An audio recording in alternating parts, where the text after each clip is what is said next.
भक्तजनों, माताओं, बहनों, सादर जय श्री कृष्ण। हमारे YouTube चैनल में आप सभी का बहुत बहुत स्वागत है। मैं हूं आपके साथ आचार्य धर्मेंद्र शास्त्री। आज हम आपको कार्तिक माह के 34वें अध्याय की कथा सुनाने जा रहे हैं। इस कथा को अंत तक जरूर सुनिएगा और अधिक से अधिक लोगों को शेयर भी करिएगा। कार्तिक का महीना बड़ा ही पुण्यकारी महीना माना जाता है और इस महीने में प्रातःकाल जल्दी स्नान करना तथा भगवान का पूजन करना और कार्तिक माह के निमित्त ब्राह्मण को दक्षिणा दान देना, वस्त्र दान देना, भोजन के निमित्त दान देना या फलाहार के निमित्त दान देना या फिर गौ दान करना या स्वर्ण दान करना, भूमि दान करना या फिर पीपल वृक्ष का, समी वृक्ष का दान करना बड़ा ही कल्याणकारी माना जाता है। तो आप दान पुण्य करके कार्तिक महीने का संपूर्ण पुण्य फल अवश्य प्राप्त करें। अब हम आपको कार्तिक माह के 34वें अध्याय की कथा सुनाने जा रहे हैं। इस कथा को अंत तक जरूर सुनिएगा और अधिक से अधिक लोगों को शेयर भी करिएगा। गुरुर्ब्रह्मा गुरुर्विष्णु गुरुर्देवो महेश्वरा गुरु साक्षात परब्रह्म तस्मै श्री गुरुवे नमः। कृष्णाय वासुदेवाय हरये परमात्मने प्रणतः क्लेशनाशाय गोविंदाय नमो नमः। श्री अखंड मंडलाकारं व्याप्तं येन चराचरं तत्पदं दर्शितं येन तस्मै श्री गुरुवे नमः। जय जय श्री राधा रमण, जय जय नवल किशोर, जय गोपी चित चोर प्रभु, जय जय माखन चोर। मात मेरी श्री राधिका, पिता मेरे घनश्याम, इन दोनों के चरणन में मेरा बारंबार प्रणाम, मेरा बारंबार प्रणाम, मेरा बारंबार प्रणाम। मोहिनी मूरत श्याम की वो मन रही समाय, जो मेहंदी के पात में लाली ही रही समाय।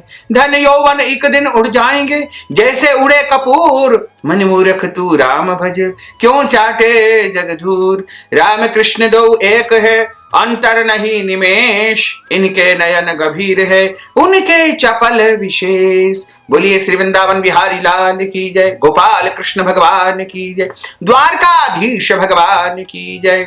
सूत जी ने ऋषियों से कहा प्रसंग बखान, 34वें अध्याय पर दया करो भगवान। हे सूत जी महाराज, यह पीपल का पेड़ शनिवार के अतिरिक्त सप्ताह के बाकी दिनों में क्यों नहीं पूजा जाता है? सूत जी महाराज ने कहा कि समुद्र का मंथन करने से जो रत्न देवताओं को मिले थे, उनमें से देवताओं ने लक्ष्मी और कौस्तुभ मणि भगवान विष्णु को प्रदान कर दी। और विष्णु भगवान जब श्री लक्ष्मी जी से विवाह करने के लिए तैयार हुए तो लक्ष्मी जी ने कहा, हे प्रभु, जब तक मेरी बड़ी बहन का विवाह नहीं हो जाता है, आप मुझ छोटी बहन से ब्याह कैसे कर सकते हैं?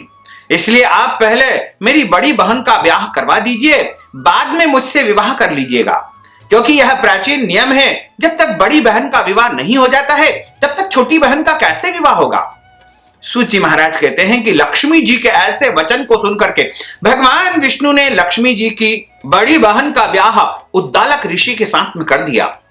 वह अलक्ष्मी बड़ी कुरूप थी, उसका बड़ा मुख, चमकते हुए दांत, वृद्धा के समान शरीर, बड़े बड़े नेत्र और रूखे बाल थे। महर्षि उद्दालक भगवान विष्णु के आग्रह पर उनसे विवाह करके उसे वेद मंत्रों से ध्वनि से गुंजाते हुए अपने आश्रम में ले गए। वेद ध्वनि से गुंजित, हवन के पवित्र धुएं से सुगंधित उस ऋषि के मनोहर आश्रम को देख करके वह बहुत दुखी हुई। उसने महर्षि उद्दालक से कहा, इस आश्रम में वेद ध्वनि हो रही है, अतः यह स्थान मेरे रहने योग्य नहीं है, इसलिए तुम मुझे किसी दूसरी जगह ले चलो। उसकी बात को सुनकर के महर्षि उद्दालक ने कहा कि तुम यहां पर क्यों नहीं रह सकती और तुम्हारे रहने योग्य दूसरी जगह कौन सी है, यह मुझको बताओ। अलक्ष्मी यानी दरिद्रता ने कहा कि जहां पर वेद ध्वनि होती हो, अतिथियों का सत्कार होता हो, यज्ञ आदि श्रेष्ठ कर्म होते हो, उस स्थान पर मैं कभी भी निवास नहीं करती हूं। जहां पर पति पत्नी आपस में बहुत प्रेम करते हो, पितरों के निमित्त यज्ञ होते हो, देवताओं का पूजन होता हो, वहां पर मैं निवास नहीं कर सकती हूं। जहां पर दिन रात पति पत्नी लड़ते हो, जहां से अतिथि लोग सदा निराश लौटते हो, जहां पर पूज्य वृद्धों, सत्पुरुषों तथा मित्रों का अनादर होता हो और जहां दुराचारी, चोर, परस्त्रीगामी प्राणी निवास करते हैं, जहां पर गायों का वध होता हो, मदिरापान होती हो, ब्रह्म हत्या आदि कुकर्म होते हो, वहां पर मैं प्रसन्नता से निवास करती हूं।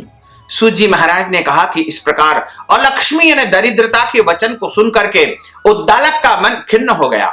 वह इस बात को सुनकर के चुप रह गए। थोड़ी देर चुप रहने के बाद उन्होंने कहा कि अच्छा, तुम्हारे लिए ऐसा ही स्थान खोजूंगा, अतः मैं जब तक तुम्हारे लिए ऐसा स्थान ढूंढ कर न लाऊं, तुम इस पीपल के पेड़ के नीचे चुपचाप बैठी रहो। सूत जी महाराज ने कहा कि महर्षि उद्दालक उसे पीपल के पेड़ के नीचे बिठा करके उसके रहने योग्य जगह ढूंढने के लिए चले गए। लेकिन जब वह बहुत समय तक प्रतीक्षा करने के बाद भी वापस नहीं लौटे तो अलक्ष्मी रोने लगी। उसकी बुरी तरह रोना सुनकर के लक्ष्मी जी भी वैकुंठ में व्याकुल हो गई।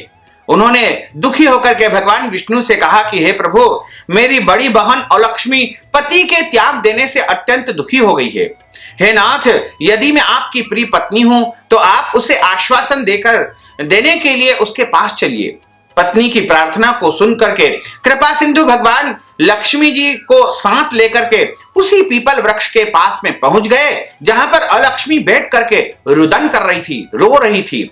उसको आश्वासन देते हुए भगवान विष्णु ने कहा, हे अलक्ष्मी, इसी पीपल की जड़ में तुम सदा के लिए निवास करो, क्योंकि मेरे ही अंश से इसकी उत्पत्ति हुई है और इसमें मेरा निवास है।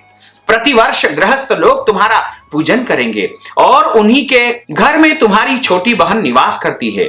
स्त्रियों को विविध प्रकार के उपहारों से तुम्हारी पूजा करनी चाहिए। मनुष्यों को चाहिए कि वह पुष्प, धूप, दीप, गंध आदि से तुम्हारी पूजा करे, तभी लक्ष्मी जी उन पर प्रसन्न होगी। सूत जी महाराज ने कहा कि भगवान श्री कृष्ण सत्यभामा तथा पृथु और नारद का संवाद तो आपने सुना दिया, जिसके सुनने से मनुष्य के सारे पाप नष्ट हो जाते हैं और उसे वैकुंठ की प्राप्ति होती है। अब तुमको पूछना हो तो पूछ सकते हो, मैं उसे विस्तार पूर्वक कहूंगा। सूत जी महाराज की बात को सुनकर के शौनकादि ऋषि थोड़ी देर तक प्रसन्न चित्त से वहां बैठे रहे। बाद में श्री बद्रीनारायण जी के दर्शन करने को चल दिए। जो प्राणी इस कथा को सुनता है और दूसरों को सुनाता है, वह इस संसार में संपूर्ण सुखों को प्राप्त कर लेता है। इस प्रकार कार्तिक माह के 34वें अध्याय की कथा यहाँ पर समाप्त होती है। बोलिए श्री वृंदावन बिहारी लाल की जय, गोपाल कृष्ण भगवान की जय।